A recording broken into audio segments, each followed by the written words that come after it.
afternoon. We don't want your trash. A plea today from some nonprofits who are turning into dumping grounds. News 13's Marissa Lucero is live near Rio Bravo and 2nd Street with the story. Marissa?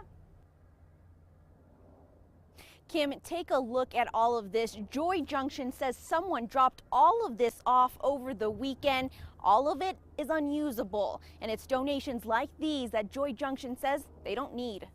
Chairs covered in dirt, springs popping out of couches, chewed up crutches, and broken game pieces. Folks, if you can't use it, we can't use it either. Jeremy Reynolds of Joy Junction says over the weekend someone dropped off a trailer full of donations. Honestly, folks, if you saw this, would you want this in your living room, for your kids, for your house? Of course you wouldn't. But Joy Junction isn't the only nonprofit in town that's been getting unwanted items. We've stepped up our education and labeling to really emphasize we don't need these things. Because once they get them, the organization has to figure out what to do with them. It's important for these nonprofit organizations not to have to pay to discard of this trash. The city has 3 dumping sites where people can take their unwanted items. Gary Dole of Goodwill says they have a pretty strict system in place when it comes to donations, but every now and then things they don't want slip through, like hazardous chemicals. If they're in there digging around emptying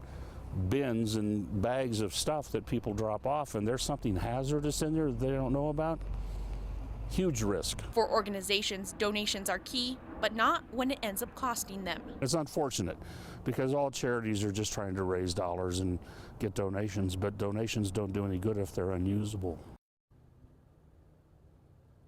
The city says besides the convenience centers, people can also call 311 for large item pickups. Back to you, Kim. Okay, thanks, Marissa. Now, each convenience center charges $5.25 for a pickup size load. Bigger loads are accepted, but the cost is higher.